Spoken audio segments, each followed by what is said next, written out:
Hi drummers, hope you're well. Right, just a quick word about drum seat height. It asked us quite a bit. You might notice I'm actually sitting on a cajon here, but it just so happens it's the perfect height for me. And yeah, I get asked this all the time. In fact, I look back over my channel, over 675 YouTube videos at this point, and I haven't mentioned this once, I don't think, so I'm so sorry, I should have done. I get asked it quite a lot. I get asked it by drum students, of course, who come for the sessions.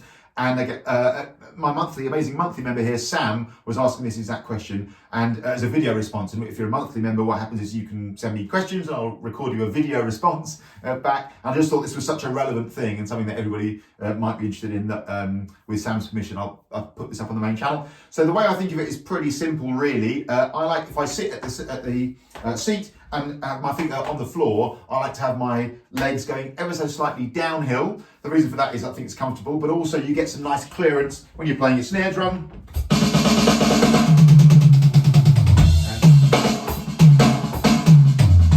And moving around the kit, in my opinion, you get nice clearance, and you can do that thing of, particularly on the snare drum, I think you can do that thing of choosing the sound that you get out of it, right? Whether you want a snare drum hitting the center or a rim shot type of sound by hitting the edge, I always feel like I want that to be my choice. I don't want it to be happening by accident, you know what I mean? So I set myself up in that way with my thighs slightly downhill. The snare drum itself, I would place so that my sticks are pretty much parallel or ever so slightly going downhill there. And again, I've just got a nice position where it's easy to play in the center of the drum, including when you play a groove.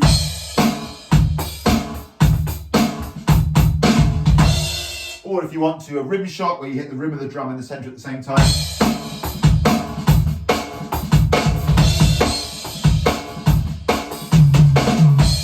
And again, like for me, the thing that's most important to me is it's my choice. Those things aren't happening by accident. So that's the perfect position for me. Thighs slightly downhill, snare drum set so that I'm pretty much parallel with it.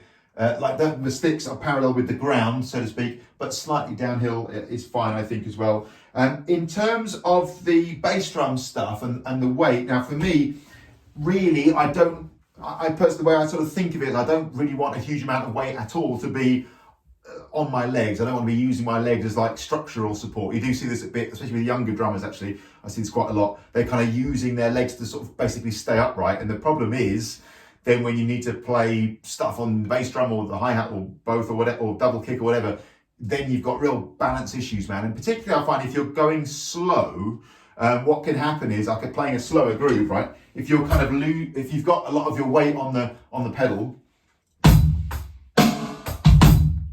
it can make the timing be weird as well, because when you go up, you kind of automatically fall down quite quickly, right? So for me, the big thing is the bulk of your weight has to be on your backside, frankly, on the seat. That's the thing. Now, this is, in my opinion, where like sort of a little bit of core fitness, core strength can come in. I like a bit of running, I like a bit of fitness class, all that kind of stuff. That's my thing. And I just personally find that enormously helpful, generally, for being a drummer and gigging and all the stuff, staying awake, all the stuff you need to do and drive your car at 3 a.m, all the stuff you need to do when you're a drummer. But also for sitting at the seat and being able to sort of balance in a way that keeps your backside on the seat and it's the main source of your balance. Basically, you can lift your legs up and wiggle them around. You still stay there if you've got a decent. You don't have to be a flipping pro athlete, but with some decent core strength in there, then that shouldn't be a huge problem, I think. So seat height, I would personally place it so that your legs are either parallel with the ground or ever so slightly downhill.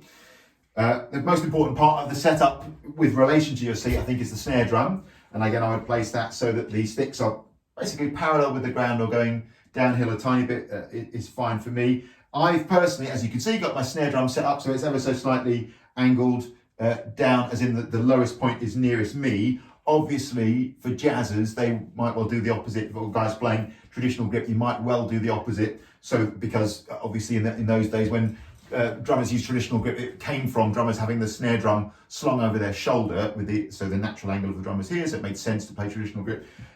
Obviously, if you're doing that, that's fine. Have your drum slanted away. But for me, the same principle applies. That is that you want the sound that you make, whether it's the center of the drum or the rim, is your choice. You're doing it on purpose, not by accident. Or you're not getting, the other one by accident, if you see what I mean.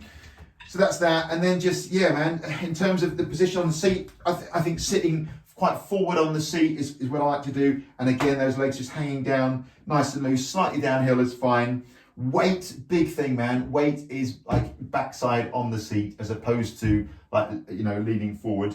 And the thing, again, just to repeat that for me, like, is super helpful with all this stuff, posture and maintaining the right position and balance is some basic core fitness. Again, I'm not suggesting you have to go crazy and lift a ton of heavy weights or run marathons or anything like that, but just a little bit of sort of a general core fitness goes a seriously long way on the drums. I think, especially when if you're playing a lot of stuff where you're playing 2 feet, or you're playing not even necessarily double kick, but if you're playing things where you play 8th notes hi-hat.